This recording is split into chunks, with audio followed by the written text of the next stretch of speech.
টানা তৃতীয়বার জয়ী হওয়া নরেন্দ্র মোদীকে শুভেচ্ছা জানিয়েছেন মার্কিন প্রেসিডেন্ট জো বাইডেন। যুক্তরাষ্ট্রের পাশাপাশি রাশিয়ার প্রেসিডেন্ট ভ্লাদিমির পুতিন, যুক্তরাজ্যের প্রধানমন্ত্রী ঋষি সুনাক, ফরাসি প্রেসিডেন্ট ইমানুয়েল ম্যাক্রো মোদীকে শুভেচ্ছা জানিয়েছেন। বুধবার সামাজিক যোগাযোগ মাধ্যমে এক্সের এক পোস্টে মার্কিন প্রেসিডেন্ট বলেন, নির্বাচনে জয় উপলক্ষে প্রধানমন্ত্রী নরেন্দ্র মোদী এবং ন্যাশনাল ডেমোক্রেটিক অ্যালায়েন্সকে অভিনন্দন। এবারের নির্বাচনটি ঐতিহাসিক ছিল। প্রায় 65 কোটি ভোটার এই নির্বাচনে অংশ নিয়েছেন। এমন একটি নির্বাচন সফল করার জন্য ভারতকে শুভেচ্ছা জানিয়েছে বাইডেন। যুক্তরাষ্ট্র ভারতের ভবিষ্যৎ সম্ভাবনাময়ী উল্লেখ করে বাইডেন বলেন, যুক্তরাষ্ট্র ভারত উভয়ের ভবিষ্যৎ অসীম সম্ভাবনাপূর্ণ, আর এই সম্ভাবনার দ্বার উন্মোচনের একমাত্র চাবিকাঠি দুই দেশের বন্ধুত্ব। এদিকে ঋষি সুনাক মোদীর সঙ্গে এক ফোন আলাপে তাকে অভিনন্দন জানিয়েছেন। সুনাক বলেছেন, যুক্তরাজ্য ও ভারত সবচেয়ে ঘনিষ্ঠ বন্ধুত্ব ভাগাভাগি করে নেবে। এই বন্ধুত্ব অব্যাহত রাখার কথাও জানিয়েছেন ব্রিটেনের প্রধানমন্ত্রী। ফরাসি প্রেসিডেন্ট বলেছেন, ভারত বিশ্বের সবচেয়ে বড় নির্বাচন সম্পন্ন করেছে।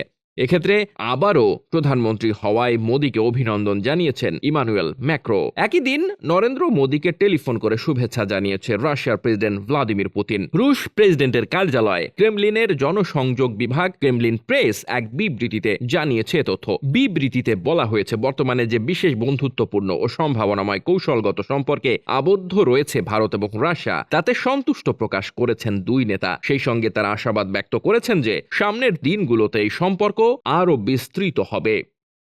Desk report, বার্তাবাজার।